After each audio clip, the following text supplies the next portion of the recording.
रहता है। ये तो होना ही था। हमारी दी कोई भी चीज अपना असर ना करे, ये हो नहीं सकता। अपनी कई वर्षों की तपस्या से हमने परम ज्ञान प्राप्त किया है, लेकिन इसके बावजूद भी कई दिनों से हम बहुत दुखी हैं। ये आप क्या बोल रहे हैं बाबा? आप और दुखी? आखिर क्यों? क्या बात है जो आपको दुखी कर रही है? बताओ मुझे। अपनी आराधना समाप्त करने के बाद मैं यहाँ से थोड़ी दूर अपनी झोपड़ी में रहता हूँ, जिसमें मैं जाकर विश्राम करता हूँ।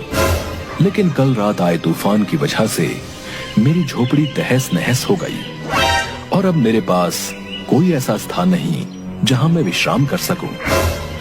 इस जंगल में आधी रात को जंगली जानवर आया करते हैं। मुझे भय है यहाँ इस स्थान पर अकेला देखकर वो मुझे अपना भोजन न बना लें।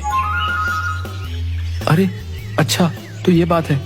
आप चिंता मत कीजिए, मैं एक लकड़हारा हूँ। आपकी समस्या का उपाय है मेरे पास। चलिए, आप मुझे अपनी टूटी हुई झोपड़ी के पास ले चलिए।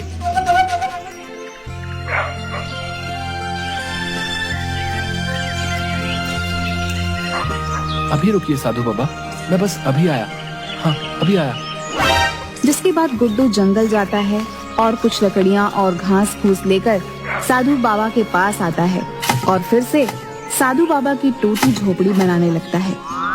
और देखते ही देखते वह फिर से साधु बाबा की बहुत सुंदर झोपड़ी बना देता है। ये लीजिए बाबा, आपकी झोपड़ी बनकर तैयार हो गई है।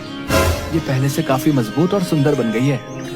देखिए, अब आप इसमें आराम से विश्राम कर पाएंगे। हाँ, सच में तुमने तो बहुत ही सुंदर झोपड़ी बना दी। अब हम इसमें अच्छे से विश्राम कर पाएंगे। हमें किसी जंगली जानवर का भी कोई भय नहीं होगा। वाह, हम तुमसे बहुत खुश हुए। बताओ, तुम्हारी क्या इच्छा है? हम अवश्य ही पूरा करेंगे। बताओ हमें। क्या सच में आप ऐसा कर सकते हैं? तो साधु बाबा, मुझे कोई ऐसी वस्तु दे दीजिए जिससे मेरी बूढ़ी माँ को कभी भूखा न रहना पड़े। बस कोई ऐसी वस्तु दे दीजिए बाबा। अच्छा, तो ये इच्छा है। ठीक, तुम्हारी ये इच्छा मैं अवश्य पूरी करूंगा।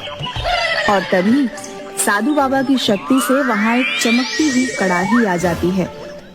ये लो गुड्डू, ये एक चमत्कारी कढ़ाई है। जब भी तुम्हें अपनी बूढ़ी माँ के लिए भोजन की आवश्यकता होगी, तो ये चमत्कारी कढ़ाई तुम्हारी सहायता करेगी।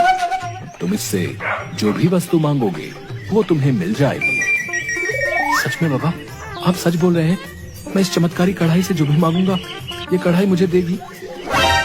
हाँ बेटा, तुम जो भी मांगोगे वही देगी। लेकिन याद रखना, जरूरत से ज्यादा लालच सदैव ही विनाश की ओर ले जाता है। अत्यधिक लालच का फल हमेशा ही बुरा होता है। बेटा, बाकी सब तो माया है, माया। हाँ बाबा, मैं ध्यान रखूंगा। आपने जो कहा मैं वो समझ गया। मैं समझ गया। बहुत बहुत धन्यवाद आपका बाबा। अब मैं चलता हूँ।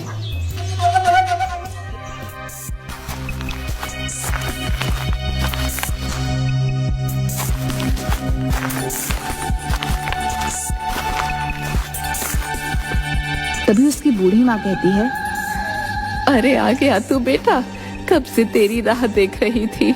आज तो घर में एक भी अनाज का दाना नहीं है।